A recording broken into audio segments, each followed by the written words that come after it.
Alright, so we're back with another video. We just had a big couple of games that happened today, so no, I am not ranking this after the Liverpool City. I thought about doing that, but I want to get this video ASAP and get this done. I don't even know if this video gonna go out before that, so that may be a bad decision, but hey, it's just what it is. I don't know if I'm gonna be able to have the time to make this video any other time, but now, in this moment. Now, with that being said, it had a lot of big games today, from the PSG, Bayern game, to the Liverpool Madrid game.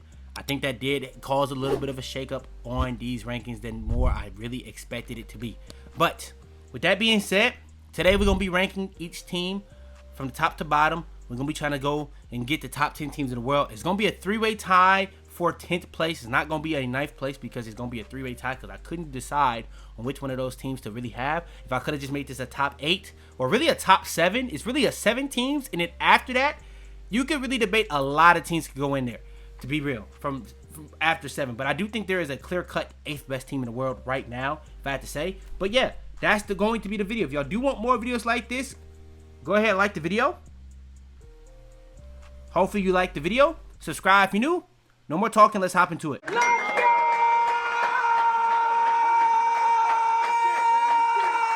Hopping into it. Let's get straight to it. We got no honorable mentions. We're going to go straight to the top 10. Now, I told you guys it's a three-way tie. Now, one of the ties I do value a little bit more than the other, but they have a better overall record on the season than these other two teams. Now, coming in as the first team I have tied is RB Leipzig. They are second place in the Bundesliga. That's pretty much the same thing as being first place in a lot of leagues right now, because the Bundesliga has a team that is literally on a different level than any team in the world right now, which we will get into a lot later into this video. But RB Leipzig is that second place team. They have 7 wins, 1 tie, and a loss. I don't know if they're in the Europa League or something like that, because I'm not really putting too much importance into stuff like that comparative to, like, I guess the Champions League, which I do think is like the biggest of importance. Then you have your own leagues, and then you can kind of rank the value of how good these leagues are. I do think the Bundesliga out of the top 5 leagues is one of the lower, especially this season, because it's really just that top team and then everybody else. And this is one of those teams that's everybody else, and they are kind of dominant if you're looking outside of that one team in the Bundesliga.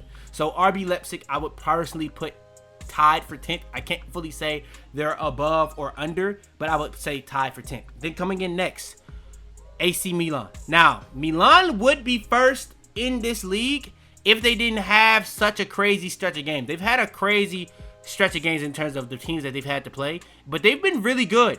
Very good so far. And majority of the top teams they've played in Serie A, they have outplayed. The only thing and reason why I'm not going to have them above other teams is because they're only playing 1 game a week, but they do look really good in these 1 game a week, especially when they play these big teams. When you think of them playing, I think they played Inter, Napoli, and Juventus. I think they've played all 3. I know they've played Juve. I know they've played either Inter or I know they played Napoli. I think they've also played Inter, and they were really good in all 3 of those games for the most part.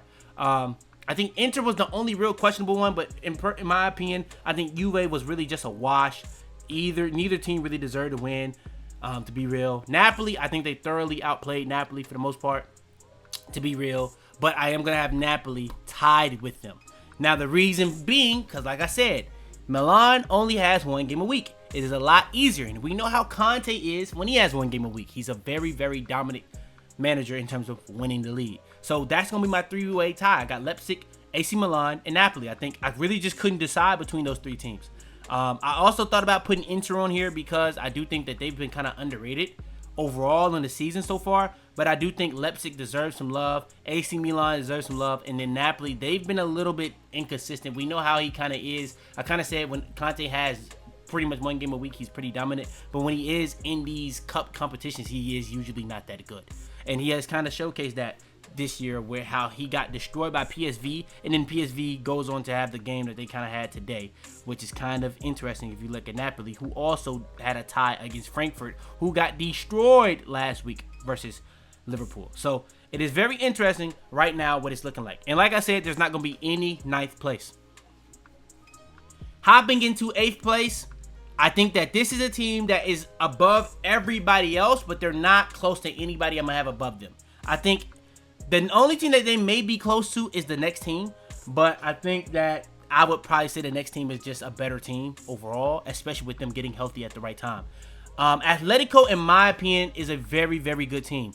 I do like I feel like people was talking about how they just don't really keep up with Barcelona and Madrid, bro. They had a crazy transfer window. I think people kind of sleep on how many signings, how many things they did in that transfer window. They did a lot. Now, defensively, maybe not as much, but in attack, they did a lot.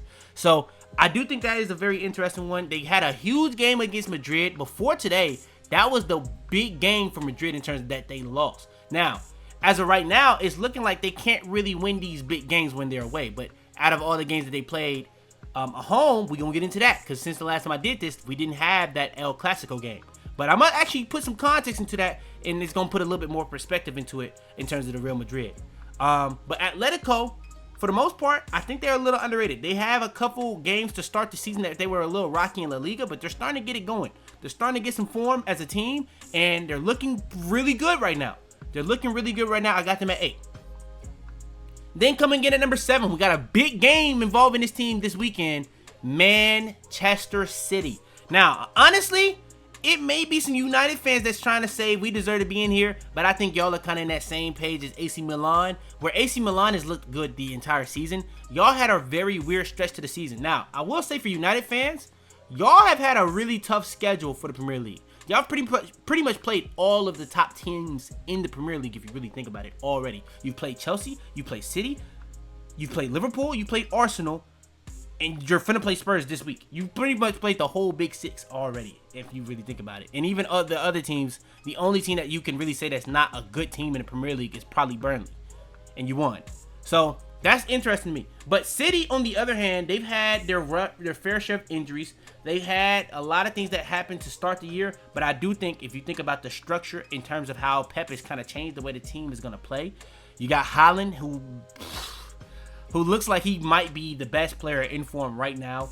You could argue he's the best striker in form right now. You could argue he's the best player in the world right now if you put into the context of the league, how he's playing in Champions League, how he's playing in all competitions right now. You could really put that he is doing it at the highest level against the best competition in the world. You could really put that into the argument. He has looked ridiculous. When he played Arsenal, he looked amazing. He's played everybody. He's looked amazing so far. So I'm interested to see what's going to go on with them. They're getting guys healthy with Ryan Cherokee. He's looked great in the last 2 games. Or I think he played a little bit of the game before the last 2 games as well. He's looked great in these games.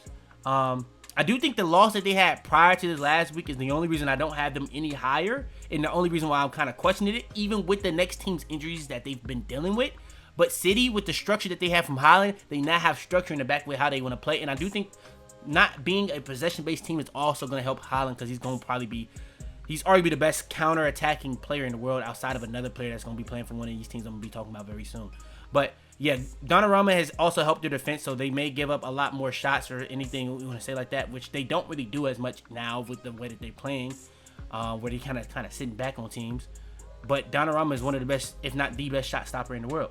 And that's giving them a lot more balance in terms of their overall team. But as they get some of their guys back in attack, I think this is going to be a very, very scary team that could be kind of similar to that PSG team last year. I think people kind of sleep on how bad they were to start the season. And then when it hit 2025, they just didn't lose to anybody. They didn't lose to anybody. And they just hit a stride. They changed up their entire style of play. They started doing things that they never did. And the rest was history with PSG. So, yeah.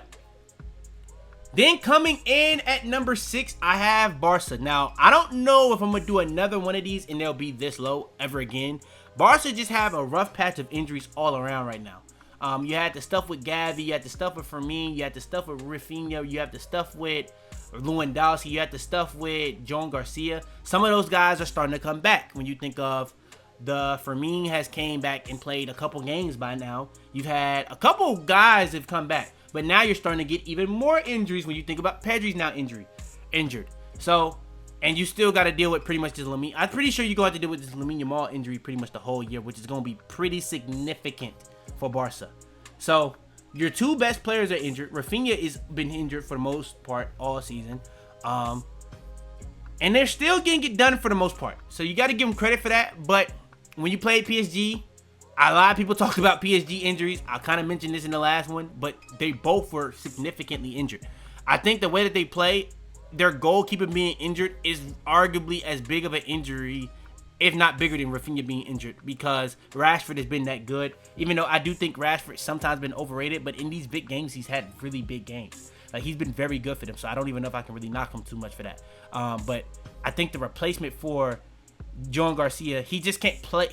I don't even think Chesney's bad. I just don't think he can't really play that style that Barca wants to the same level, nowhere near to the same level as Joan Garcia, who you could argue when he was playing was looking like the best goalkeeper in the world at the time, like in form.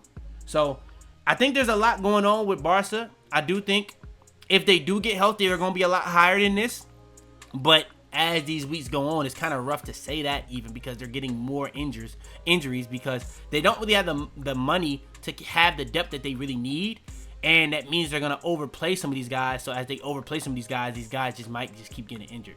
So Barca's in a very weird situation, in my opinion, where I don't know. Honestly, I said they may not be lower than this, but with Man City could catch form, they could be lower. They low-key could be lower on this list in the future. I won't lie. But I do think that Madrid L was a little bit overrated, because I think Madrid barely winning that game with Barca being in the situation that they kind of are in is kind of crazy, because that was low-key the best Madrid lineup they've had all year, in my opinion. I know Trent didn't play, Carvajal, but I'm going to be real.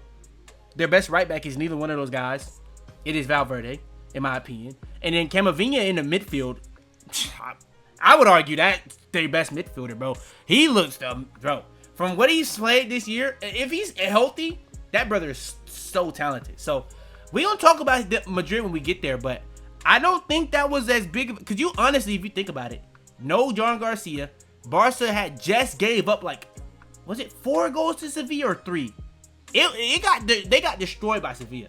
That was the game. Like, PSG, that was a last-minute goal. And then in the Barca game, literally Madrid just sat back. Like, you think about all the injuries that Barca have. And in the whole second half, they pretty much play run ball the whole second half.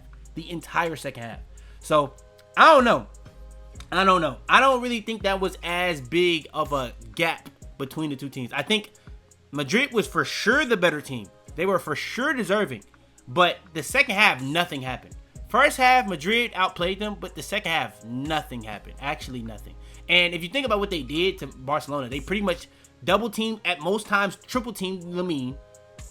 And Pedri, I think for the most part, was playing through an injury in that game. And even then, they were double teaming him, man marking him, and showing him bodies all through that, being very physical with him the whole game.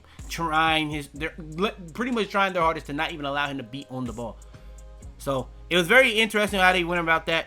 I think they actually had a really good game plan, for sure.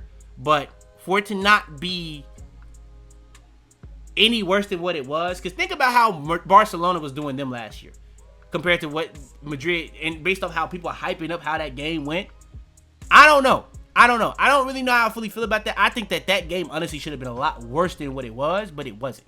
So, especially going into it. And I think going into it, a lot of Madrid fans was even uneasy about it, because they already know how they've been playing recently in these big games. And I think this, as again that we saw today, was a big thing on that. Speaking of Madrid, let's go ahead and get into it.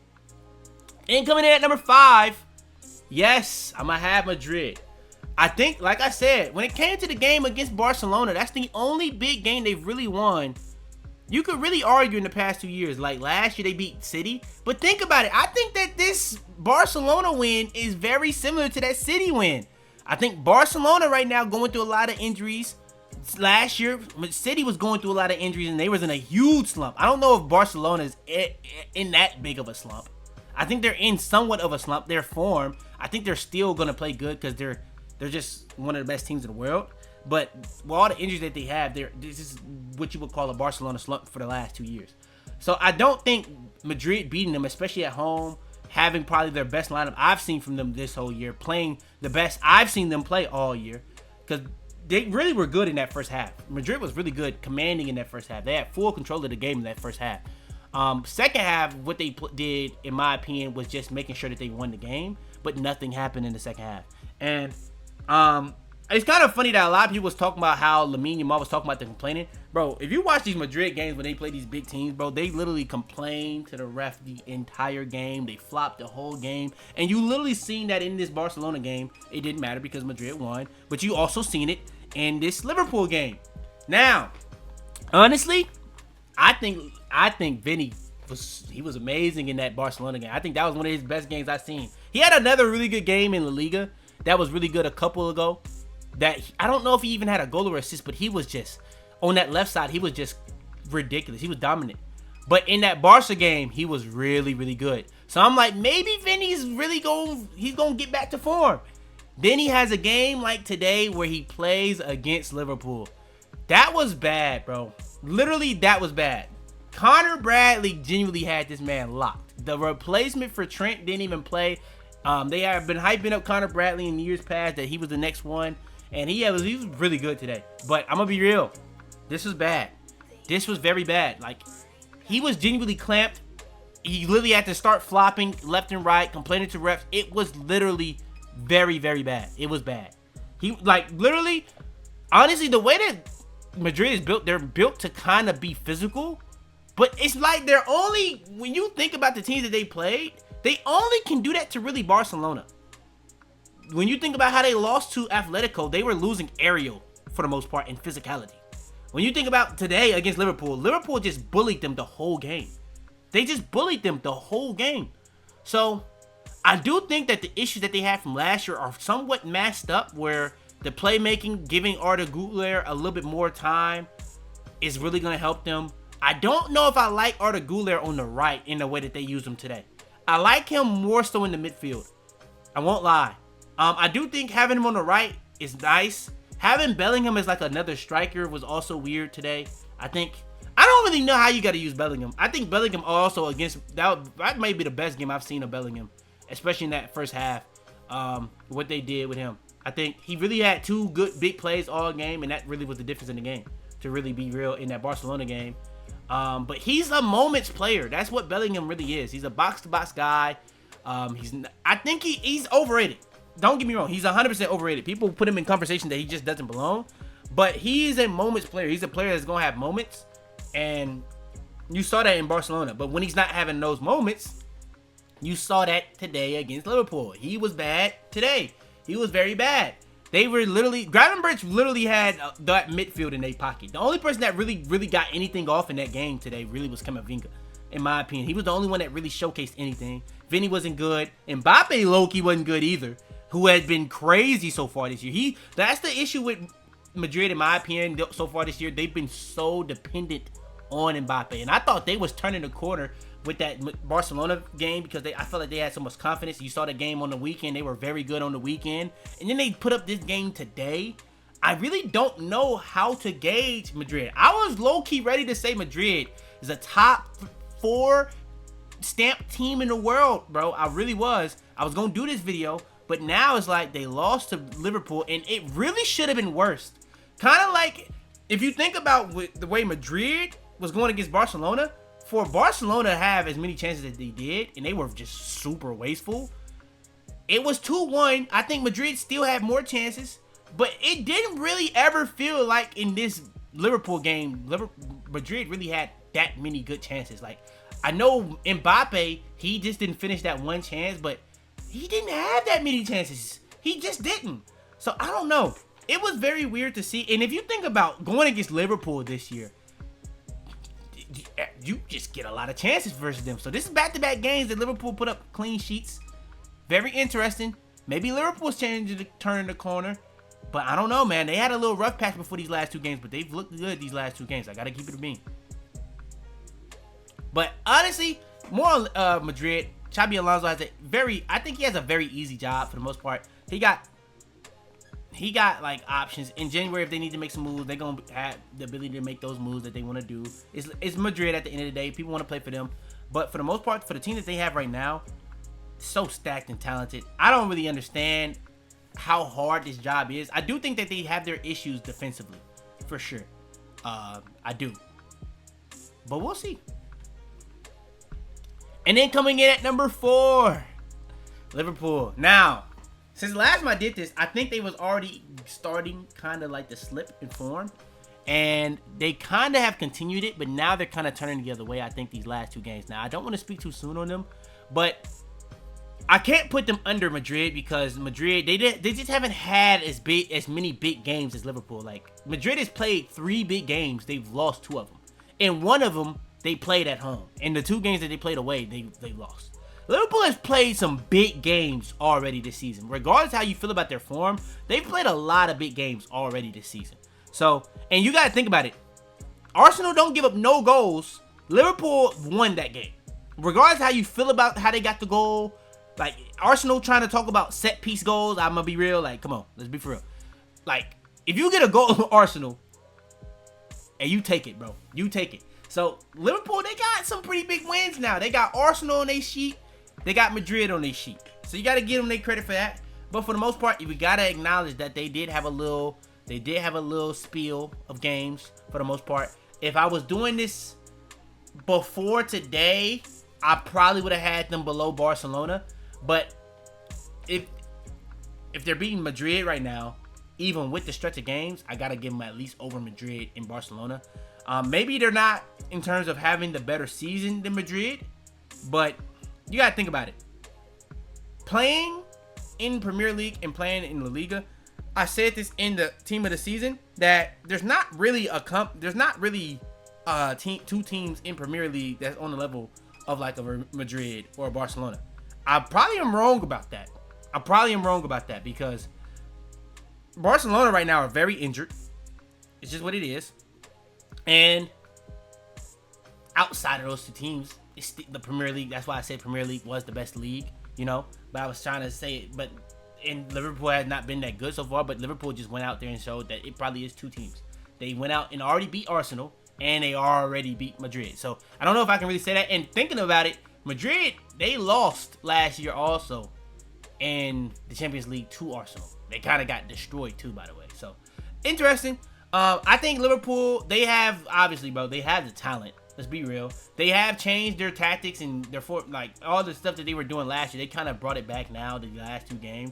I think that's going to give them more of a structure, trying to just throw out there. I honestly thought that they were going to go to like a back 3 and put like Frimpong as a wing back because they were already going down. I already seen the manager making all these excuses, so maybe they just start going in a new direction in terms of stuff. But instead of doing that, they actually just went back to what they know from last year, and it's worked the last 2 games. And it's been 2 pretty big games. So I think Aston Villa is actually a pretty solid team. They've been in pretty good form. You think about the team they had just beat before that game. They had just beat Man City. So I think that was actually a big win for Liverpool. And then to go on after that to stack that with Madrid, they could get a really good stat if they can go against City, get you a point out of that, get you 3 points out of that. We having different conversations about Liverpool that this is a scary, scary team again. Very, very scary team. And then next,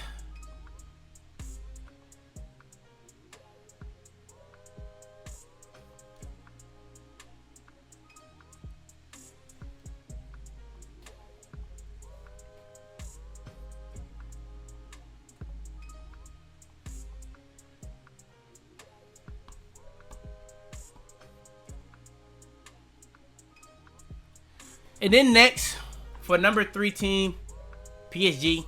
Similar to Barcelona, they're just dealing with their injuries, in my opinion. I'm not gauging it too harshly on them when they lose some of these big games. They lost to Bayern today. It would have been a lot worse if they didn't get that red card, but that was probably a red card. Hakimi was in pain. I think he went off injured from that as well. I was more so watching the Madrid game, to be honest, because I kind of figured this wasn't going to be a good game, even though Dembele came back. I don't hold Dembele to the same standard. I think he was deserving of the Ballon d'Or because you think about all the trophies that PSG won last year. Think about how it works with the stats. It makes sense. I don't think he's the best player on PSG. I don't think he's the second best player. I don't think he's the most important player. But in terms of how the Ballon d'Or works and all that type of stuff, they had the best team. They won all these. They had a historical season in terms of trophies. That's not debatable. And for them to not have like even more representation with that, I understand him winning the Ballon d'Or for sure. But I don't hold him to the standard of like, this is a Ballon d'Or winner. He's going to come back. He's going to change everything just off him coming back, regardless of who's playing with him. I don't think he's that level of player, personally. I don't. But I'm going to be real. This was a bad game for PSG, in my opinion. I think I don't think Dembele was that crazy, but it was like one of his first games back, so I'm not gauging that too hard. Nuno, I'm a big Nuno minge. He didn't have a good game today. Hakimi got injured in this game. He had a bad start. I think the one issue with Hakimi is probably defensively. We saw a similar game plan to what Bayern did today, was similar to what Chelsea did in that first half, except what they were really doing, like Luis Diaz, he was kind of cooking on that left side. I won't lie. It wasn't really as much they were cooking Nuno as they was cooking on that left side, to be honest. They were very threatening on that left side with Hakimi. And it's kind of something I was talking about even in the Team of the Season video, that you can take advantage of them on the counter because Hakimi be kind of getting forward. Nuno gets forward, but I don't know. Nuno, it don't really matter as much with Nuno. If you double stack on Nuno, I think that's how you get him. But I think you can actually take advantage of Hakimi kind of getting too forward sometimes. But I do think PSG right now, I probably would say, I don't know if I can say they're the best team. I probably would say they're stamped the second best team right now in terms of if they're fully healthy, but they're not fully healthy. So I got them at 3. I'm not reading too much into the games that they've lost. I will say though, even in Ligue 1, they haven't had the craziest form there either, but they have had injuries. So I will say that, but I'm kind of surprised even with the injuries, it's not been dominant, to be honest still. Not to the level, doesn't have to be to the level of Bayern, I would say, but yeah, still kind of surprising me. Next, number 2, is no other team I can really say. Arsenal. Arsenal is the hardest team to score against in the world. I don't think that is as valuable as somebody being inevitable, to be honest. But I do think Arsenal, they got a really good foundation right now where they're going to hold the ball all game and you're not going to get shots on them. You're just not going to get shots on them. They're so good defensively. You're not scoring goals on them. So you're not going to have the ball. You're not going to get shots on target. You're not going to get goals. And when they do set pieces, they're going to score goals. Like, I'm going to be honest. Do they score in open play? Not really. But they're going to score goals off set pieces. 100%. It's not even, it's inevitable. They're going to score a goal off set pieces. So they kind of have a real good, floor right now. Now, the ceiling to this, I don't think it's a crazy ceiling that can go with this. I think their floor is just extremely, extremely high. So it's going to be a team that's extremely, extremely, extremely tough to beat.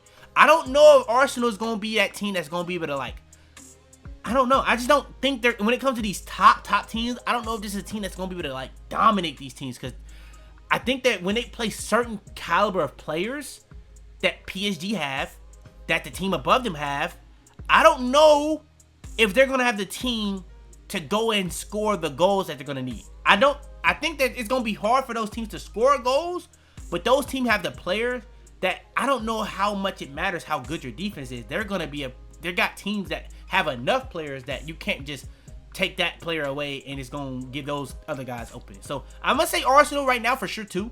The best defense in the world is not debatable. I think they also have probably the best squad depth in the world. So even like, by the way, I'm talking about PSG and Barcelona with injuries. Arsenal are stacking injuries, and they're still this good. They just have crazy squad depth. So you got to give them their credit. They built a ridiculously good team. They have a good foundation for sure. Arteta, before the year, a lot of people was talking about if he doesn't win a imagine they have this good of a season and they don't win a trophy.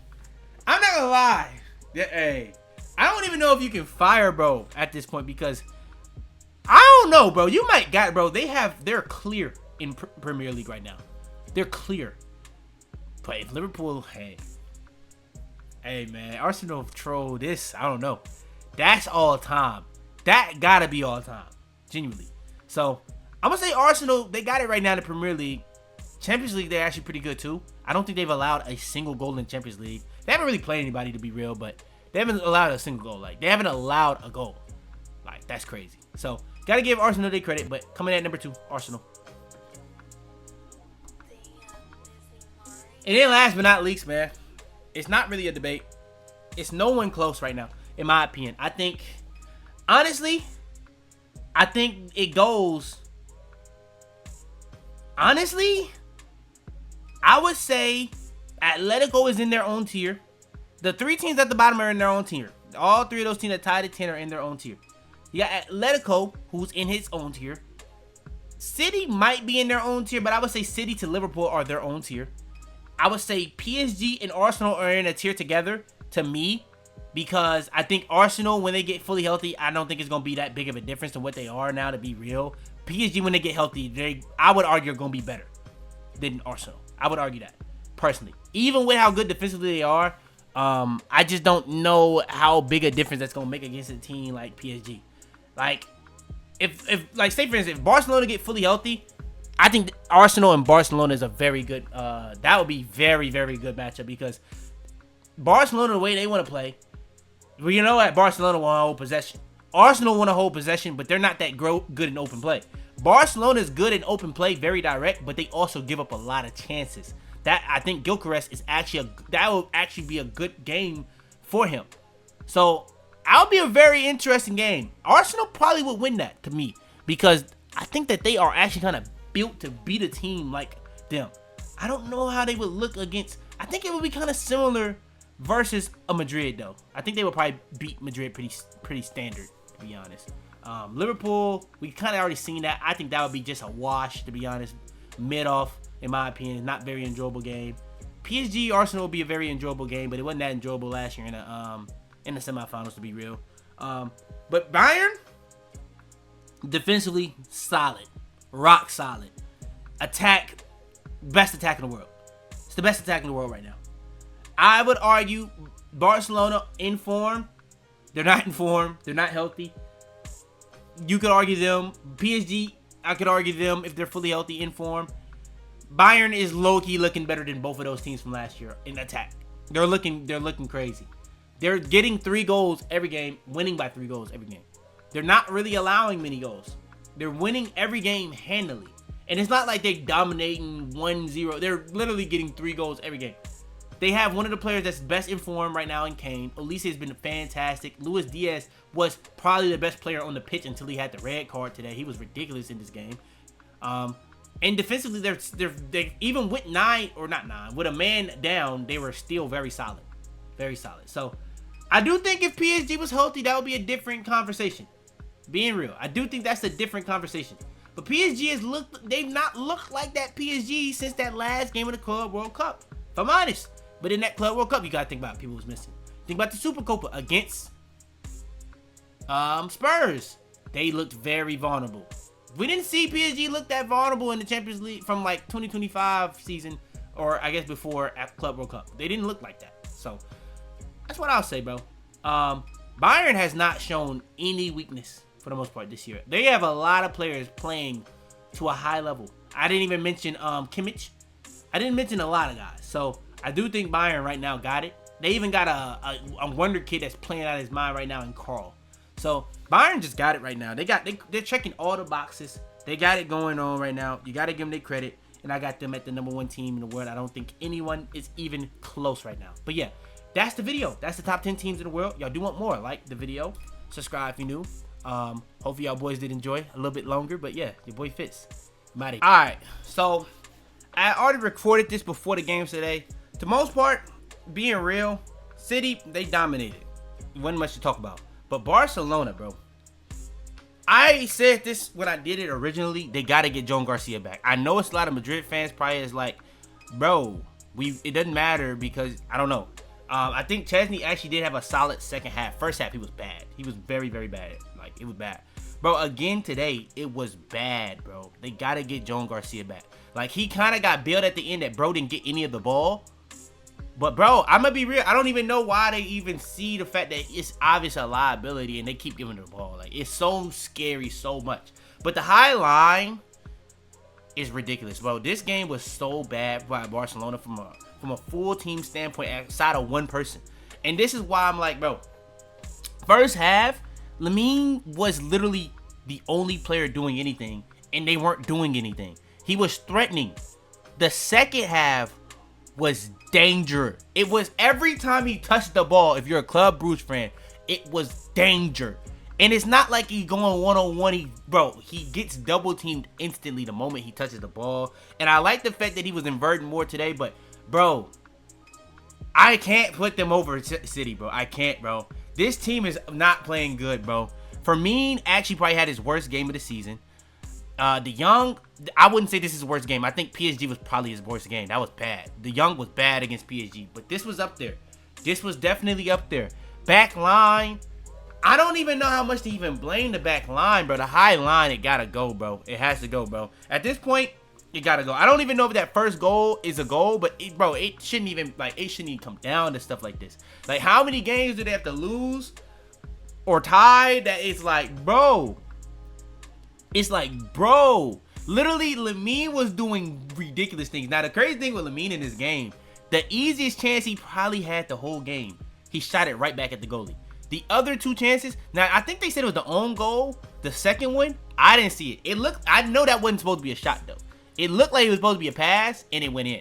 So I didn't see the own goal though. I didn't personally see that. And I saw multiple replay. I just really didn't see it. But I only saw like the replay like twice. So maybe I'm just tripping. But the first goal, bro, that was stupid. But he could have, I'm not gonna lie. He had some other plays in that first and second half that he got nothing out of because Rashford either wasted it, Torres either wasted it, or Firmino. It was bad, bro. Barcelona in this game, like, Club Brugge didn't just like, it wasn't just a high line. Club Brugge legitimately outplayed them. And even the left back that was guarding Lamine was actually really good in this game. This was low-key just Lamine just being very, like, it reminded me of the PSG game. He was just very engaged. Like early on in that PSG game, Lamine was very engaged. When he got that first goal, it's like he got that. It's kind of similar to what happened with Rashford against Newcastle. Rashford was really bad in this game. I don't know what's going on with him today because I really think he needs to be in a box more with the way they're playing. Like, but he's dropping behind the young. Like, they got ball, they giving him the width, and he's dropping deep. He needs to be forward. A lot of the time, I was seeing Balde and Koundé in positions where they needed, like, their strikers, their midfielders, but it just wasn't. And then when they're having to be in those positions, you're playing high line, it's going to be even worse. So, I don't know. Right now, I can't have Barca too high. They got injuries for sure, but nah, I can't have them too high, bro. I can't. Like, I can see this changing when they get healthy, but right now, especially today, that was bad. Like, that was legit bad. But the only positive you can really get out of this is that Lamine, the last two games, has looked very, very good. He has looked very, very good. And this shows, I've been saying this though, those two players, him and Pedri, are just gaps. It's just a huge gap. But the difference between, like, Lamine and those other three guys that people talk about right now, I think those other three guys have a lot more help right now. Bro, I don't really see those guys get guarded the same way Lamine get guarded, bro. Like, they give bro so much attention. It's insane. And I don't even know if he's been playing to his level at all. No, he hasn't been playing to his level. He's been kind of up and down. I think PSG was more so to his level for the first half, and then I think he was, I don't know if he was tired, the injury, whatever's going on. He's had a lot going on this year, so I don't know. But if he plays like this, I think they're going to be okay. But if the rest of the team plays like this, I don't know. Because last year, it wasn't really, they had a good unit. Like, Firmino was very good. This was low-key probably the first bad game I've seen for Firmino, to be fair. Rashford's been up and down for me, even though a lot of people like him because he's had the GA. But I don't think people realize, like, that position on the field, that's going to get GA. Like, it's the reason why Rafinha had so much GA last year. Like, Rafinha's better than him, but that's literally just how they're playing. That's just how they're built. That's just the tactics. It's kind of supposed to be like that. That's just how it's supposed to be real. But honestly, they got a lot of issues right now. Midfield, attack, and defensively. Like, everybody want to talk about the defense. I think that can get patched up with Joan Garcia. That's what he's really supposed to be. Like, if you watch Barca when he was playing, he was doing a lot of things, bailing them out in a lot of ways. But right now, they're not giving up a lot of chances. Or not, they're giving up chances. Today they gave up a lot of chances, but it felt like the percentage of the chance working is really bad right now. It is very, very bad. Not even debatable. So, I think Joan Garcia can patch that up, but the attack looking like it has been is kind of appalling because today, if Lamine wasn't doing it, it wasn't working. And the other person that you really have that you can depend on in Pedri, y'all thought I probably was going to say Rafinha. Rafinha don't really create chances, to be real. He kind of is somebody that is like, he can extend a chance, or he can be the person that can finish the chance. But he's not really the person that's going to create it out of nothing like Lamine and Pedri. Those two are the guys that they kind of depend on. They're going to have to play without Pedri for another month now.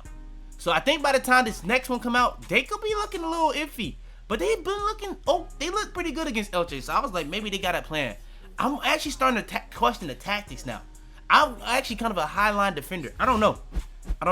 And Manchester City, like I said, if they're getting healthy, they could be above Madrid too. But I'm going to keep it here. I do think there's a little bit of inconsistency with Liverpool, with them being so high. But I think they're just so much talented that I think they just got to get their chemistry together, figure out what they got. They just need a floor to build on. And I think if they can be defensively sided the way they've been the last 2 games, I think with all the attackers that they bought, it's going to look a lot. This is going to age well. I think they're going to start rising up these ranks. I don't know if they can get above PSG, to be real, if they get healthy, though. So, it's very interesting. But, yeah, that's what I'm going to do. That's what I'm going to say. I'm going to keep it there. Tell them to bring me my money. Yeah!